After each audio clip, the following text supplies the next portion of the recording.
ការថតថៃបើការស៊ើបអង្កេតធំក្រោយរកឃើញបរិសម្នាក់បន្លំខ្លួនជាយោធានិងផ្ដល់ព័ត៌មានមិនពិតក្នុងគ្រាអាសន្ន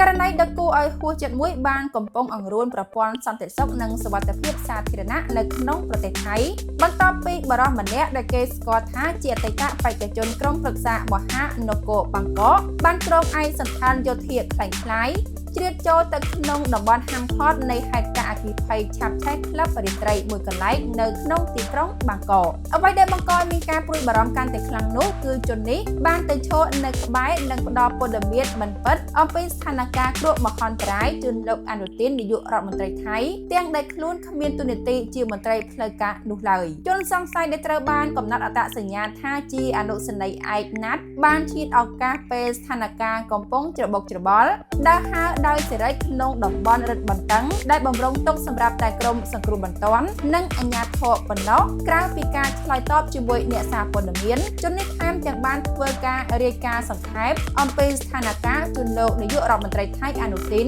ដែលផ្ទាល់នៅកន្លែងកាត់ហេតុទៀតផងបរិសុទ្ធរូបនេះជាអតីតបេក្ខជនក្រុមប្រឹក្សាមហានគរបាងកកនិងជាអ្នកស្ម័គ្រចិត្តម្នាក់ប៉ុន្តែមិនមែនជាទាហានយោធានោះឡើយតាមពិតទៅរូបគេទៅតែបានចាក់ចេញពីការប្រកួតលេងកាំភ្លើង BB Gun រួចក៏ធ្វើដំណើរមកកាន់កន្លែងកាត់ហេតុអគ្គិភ័យនេះភ្លាមតែម្ដងដោយមិនបានផ្លាស់ប្ដូរឯកសណ្ឋានចេញឡើយបន្ថែមលើសកម្មភាពបន្លំខ្លួនជននេះរងការចោទប្រកាន់យ៉ាងធ្ងន់ធ្ងរនៅលើបណ្ដាញសង្គមថាជាប្រភពដើមនៃការចែកចាយព័ត៌មានមិនពិតដោយរូបគេបានអះអាងថាម្ចាស់ក្លឹបរាត្រីដែលរងគ្រោះបានចាក់សោទ្វាររារាំងមិនឲ្យអតិថិជនរត់គេចពីអណ្ដាតភ្លើងរហូតទាល់តែពួកគេទូទាត់ប្រាក់ថ្លៃភេសជ្ជៈរួចរាល់ការផ្សព្វផ្សាយព័ត៌មានគ្មានមូលដ្ឋាននេះបានបង្កឲ្យមានការភ័ន្តច្រឡំនិងស្លន់ស្លោយ៉ាងខ្លាំងនៅក្នុងចំណោមមតិសាធារណជនក្នុងកំឡុងពេលដែលគ្រួសារជនរងគ្រោះកំពុងរងទុក្ខសោកកាលពីថ្ងៃទី14ខែកក្កដាលោកនាយករដ្ឋមន្ត្រីអនុទានបានចេញមុខបំភ្លឺថា